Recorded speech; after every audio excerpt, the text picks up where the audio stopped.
Tier 4 voidgloom in a nutshell. So I start by popping the atom split ability and spamming arrows into the boss. After the hit phase is down, I swap to my Hyperion and I immediately start to right click as fast as I can. Now when you see the boss nearing the spin phase, which happens at 175 mil, 105 mil, and 35 mil HP, you want to over DPS the boss, but try not to get too close when the spinning animation starts because of this. Yeah, that ability's wiped me more times than I would like to admit. Now's a good time to bring up that if you watch my hotbar, you'll see that I'm switching to my Wand of Atonement a lot, just so I can have that healing throughout the entire boss fight. Yeah, that Wand of Atonement ability can really make the difference between killing the boss and dying sometimes.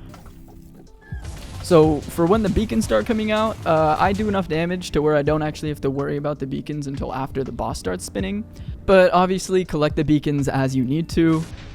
Also use mods to highlight the beacons because, as we all know, the boss likes to throw the beacon in some unholy places sometimes, so just make it easy on yourself and use something like Skytills or SBE. And for the last damage phase, it's pretty much the same as the other two, except now you have the heads to deal with, and honestly I don't even really pay much attention to them, except for when the boss spins. I might look at one or two of them just so I'm taking less damage while I magic find swap for the end. And then after the last spin phase, if I don't get the skip, I'll rod swap and then kill the boss.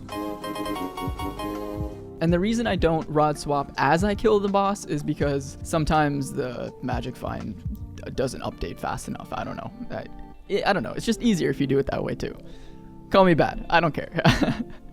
Anyways, that past section was supposed to be more of a breakdown, while this next part is more of a complete and thorough explanation of the boss. So if you have any questions in the upcoming part, just rewind a little bit, come back to this first section, and maybe some things will start to make more sense to you as to like why I use an item, or you know, why I prefer to use a certain gear piece or something like that. One more disclaimer I have to put out there is that if this is your first time doing the boss, you've never killed this boss before, you're struggling a lot, nothing makes sense to you, you're dying all the time, that's completely normal, okay? You're going to die a lot before this makes sense to you and you can kill this consistently. So just keep at it, you know, try to learn as much as you can and actively learn from your mistakes, and one day you'll be able to kill the boss. So first, let's talk about gear. For armor, you can use Final Destination, Aurora, or Mage rolls on Crimson. Keep in mind that this is an RCM tutorial. So if you're using Final Destination and you're basically getting one-tapped as soon as the boss spawns, you probably need more kills. I just thought that that was important to point out. If you're using Final Destination, make sure to crouch so then you get the full set ability. That's also important. For pets, you need either an E-Drag or an Enderman if you're broke or just need the defense, and a magic find pet such as a G-Drag or a Black Cat is optional. Also, if you have an E-Drag, just spawn the boss using the E-Drag instead of an Enderman. Trust me, you won't really see a difference in spawn times, and you'll actually be able to kill the minis faster. So now we're on to the most slept on part, healing items. Obviously, you want to be using the Wand of Atonement and an Overflux at least. If you can't use these two, just grind up Svens and Revs. It's really essential, and you're going to need these items later in the game anyway, so you might as well just do it. If you still need healing, I recommend getting Vital rolls. Getting up to tier 3 Kudra isn't that difficult, and I've seen Vital rolls really make that difference for some people. One more thing to talk about while we're still on the topic of gear is if you're having mana issues, first thing, make sure your flux is up and you've optimized your mana regen rolls, and then get a soul whip and use mana steal on the boss during spin phases. Now we're on to the hit phase. This is a spicy one. I like to use a bow to deal with the hit phase, and the strat's very simple. You just use explosive arrows and use the atom split ability or any katana ability. I've always been given mixed advice on whether to shoot the boss or the ground, so let me test that real quick. Let me test which way is actually faster. Okay, here we are in the flesh, alright? Let me start up a quest real quick.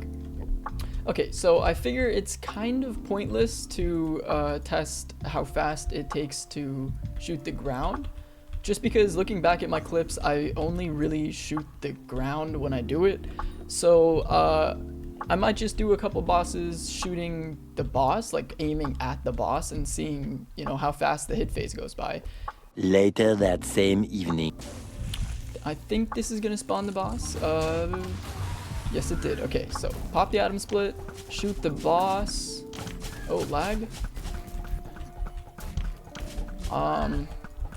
Well, the atom split ability ran out, which usually doesn't happen when I'm shooting the ground. It could just be me, but I feel like shooting the ground is better. We go for part 2, I guess.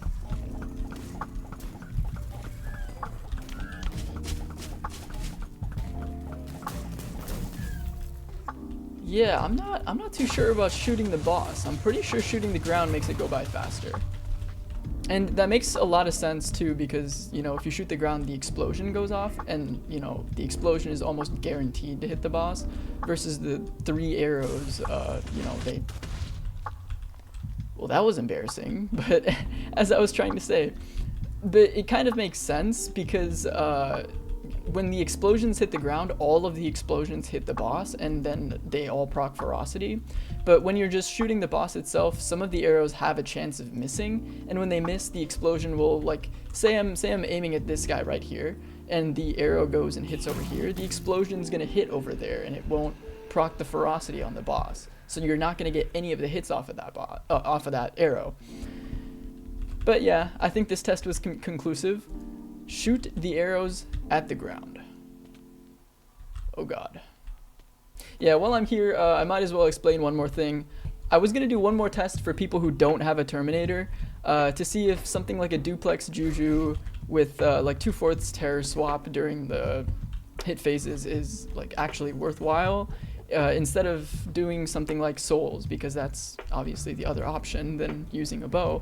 But if you look at my purse right now, I have 3 million coins, and that's because of a different video I may or may not be working on. I mean, I bought the Juju and everything, I just don't have enough money to buy duplex and actually test the terror swap. I have terror, by the way, I have terror. But yeah, it probably is viable, or like literally any short bow with duplex, it probably is viable to do that instead of using a Terminator, but obviously using a Terminator with duplex, that's the best. Okay, I kind of talked about this in the testing section, but obviously if you don't want to use a bow, you can use souls. And to get souls, you need a necromancer weapon. My personal recommendation is to use either a Reaper Scythe or a Summoning Ring.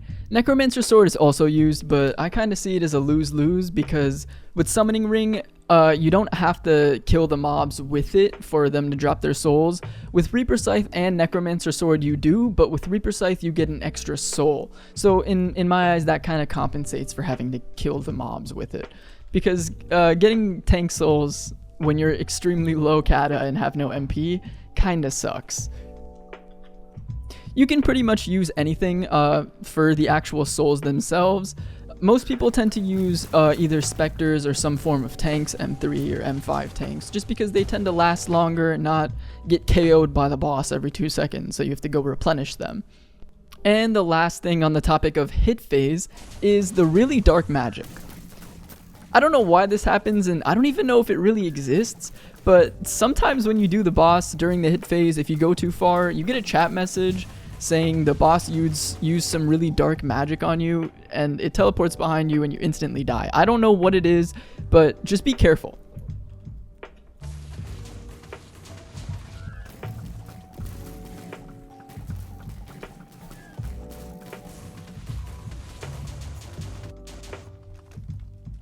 So now that we've gotten all of the fundamental stuff out of the way, we can finally talk about what makes this boss actually cool. The stuff that really saves you time when you're killing a lot of these bosses. The skips. Now, remember how I was talking about over DPSing the boss earlier?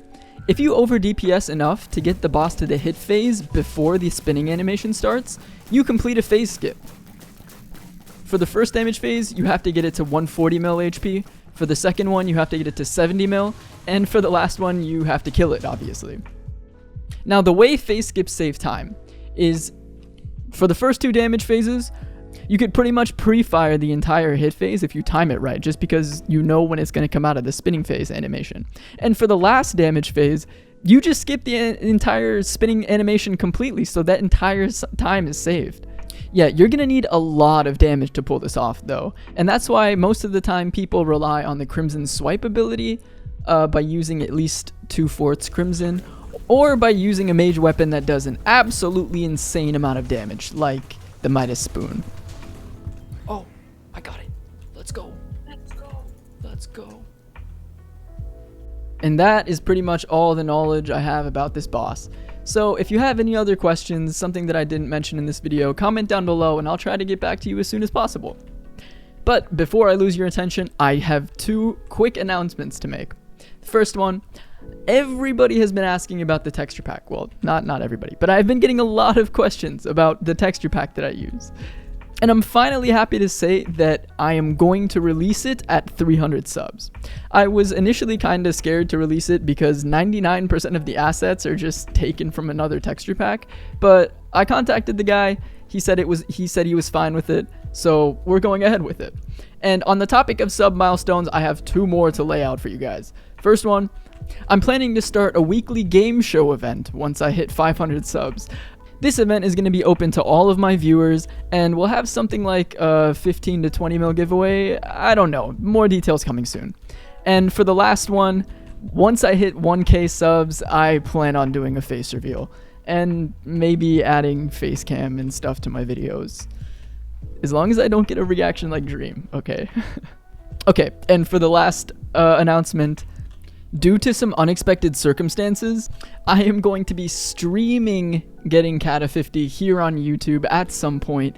Join the Discord to stay notified, but even if you don't join the Discord, I'm probably going to put a community post up at some point and schedule the stream to, so you guys can stay up to date on that. Trust me, the whole story is going to be out soon, and it's something out of a Grimm fairy tale, bro. Grimm Brothers fairy tale. If you guys know what that is, Brothers Grimm, something like that. Anyways, see y'all next time.